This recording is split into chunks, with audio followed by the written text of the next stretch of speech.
the design of planned attacks on buildings inside the U.S. and how operatives were directed to carry them out. That is valuable information for those of us who have the responsibility to protect the American people. He told us the operatives had been instructed to ensure that the explosives went off at a point that was high enough to prevent people trapped above from escaping. He gave us information that helped uncover Al-Qaeda cells' efforts to obtain biological weapons. This is Building 7, a 47-story skyscraper that fell on the afternoon of September 11th. The government says that fire brought it down. However, 1,500 architects and engineers concluded it was a controlled demolition. Over 6,000 of my fellow service members have given their lives. And thousands of my fellow first responders are dying. I'm not a conspiracy theorist. I'm a structural engineer. I'm a New York City correction officer. I'm an Air Force pilot. I'm a father who lost his son. We're Americans, and we deserve... I lost my husband. My son. My uncle. My nephew. September 11th, 2001. Most people don't know a third tower fell that day. The government says fire brought it down. The collapse of World Trade Center 7 was primarily due to fires. I, along with 1,400 other architects and engineers, have found the government's conclusion to be physically impossible. Impossible. We need the truth about what happened that day. Go to rememberbuilding7.org. Why it fell, why it matters, and what you can do.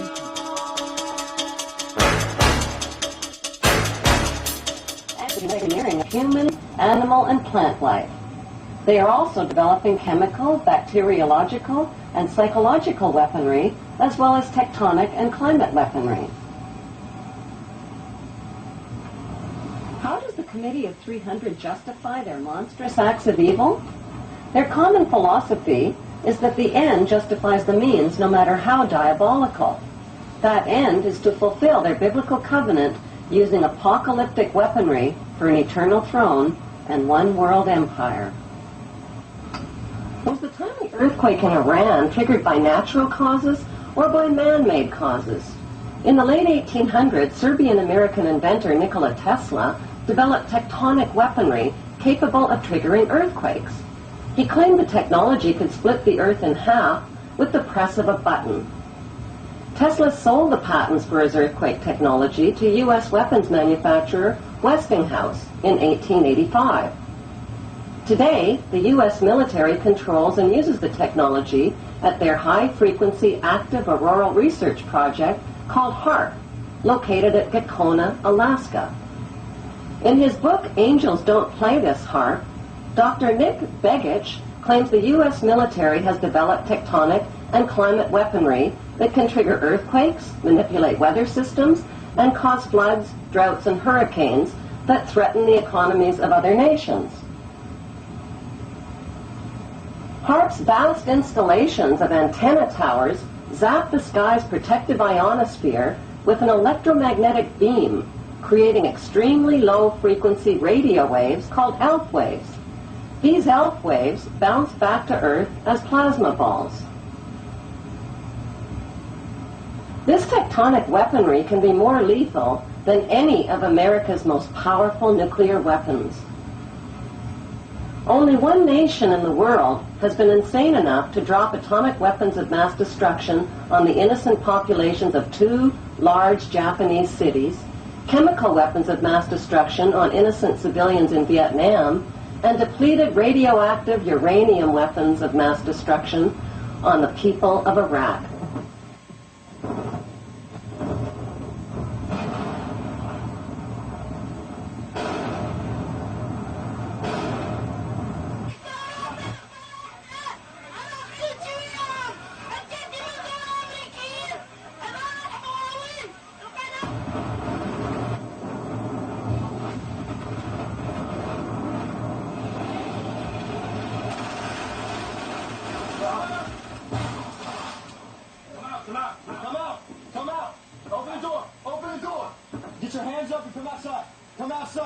Everybody in the house needs to come outside.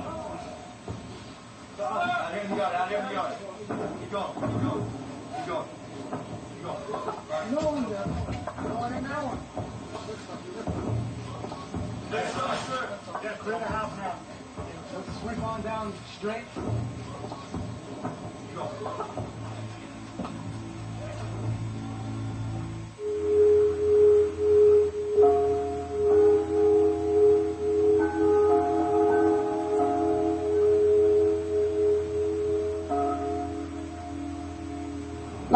pharaohs of ancient Egypt who built their empire with the help of a grand vizier, Queen Elizabeth II also has a grand vizier who serves as her most trusted advisor.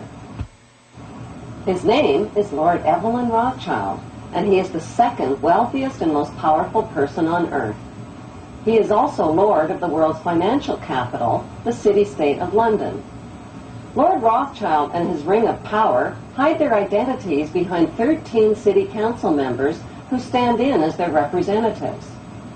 On November 30th, 2000, Lord Rothschild, now in his 70s, got married in London to a wealthy Zionist businesswoman named Lynn Forrester. The couple then jetted to Washington and spent their wedding night in the White House. Just months before 9/11, they moved to New York and settled into their 18th floor luxury palace at River House, where two private terraces offered them front row seats for the scheduled 911 show.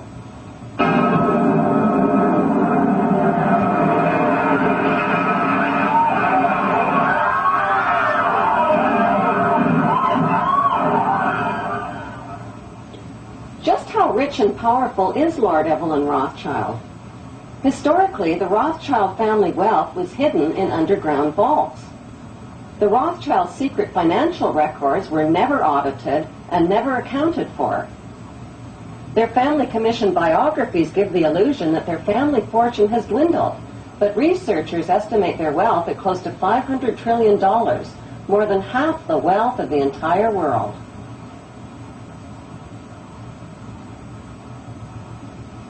Besides their many castles, palace mansions, wineries, racehorses, and exotic resorts, the Rothschilds bought Reuters in the 1800s. Reuters then bought the Associated Press, which selects and delivers the same news stories to the entire world, day after day. They have controlling interest in 3 major television networks and easily avoid media attention since they own it. Until recently, they owned and operated England's Royal Mint and continue to be the gold agent for the Bank of England, which they also direct. They control the LBMA, London Bullion Market Association, where 30 to 42 million ounces of gold worth over $11 billion are traded daily. The Rothschilds earn millions weekly just on transaction fees alone. They also fix the world price of gold on a daily basis and profit from its ups and downs. Over the centuries, the Rothschilds have amassed trillions of dollars worth of gold bullion in their subterranean vaults and have cornered the world's gold supply. They own controlling interest in the world's largest oil company, Royal Dutch Shell.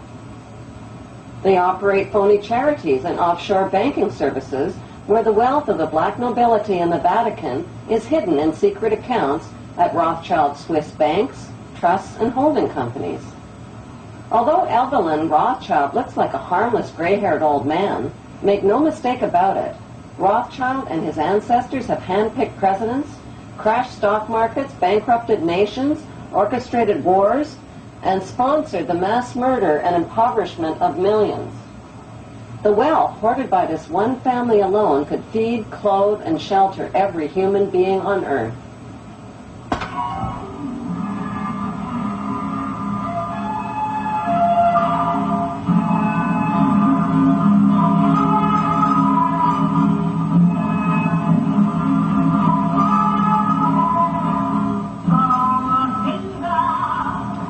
Evelyn Rothschild become the filthy rich Grand Vizier to Queen Elizabeth II and godfather of the black nobility?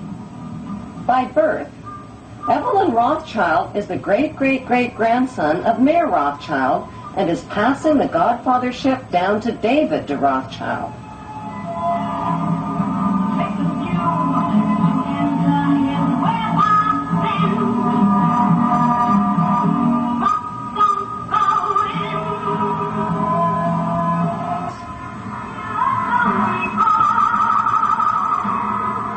Their story begins in 18th century Frankfurt, Germany, on a cobblestone street called Frankfurt on the Main. Mayer Amschel Bauer was a goldsmith and a loan shark.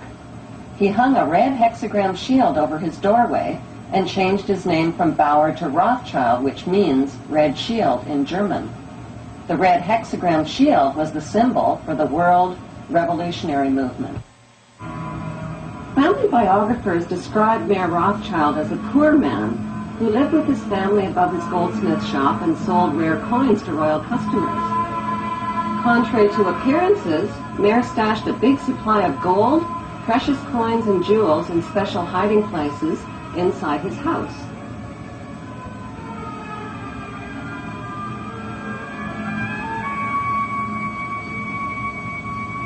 One special hiding place was beneath the back courtyard, where he accessed his strongbox through an underground passageway.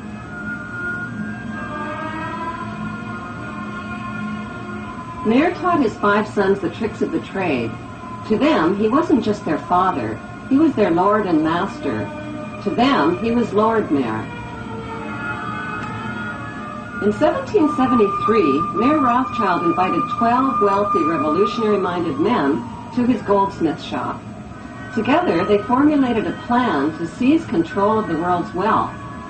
They made a pact to secretly pool their money and influence to bankrupt the nations of the world and create a new world order. Using his connections, Mayor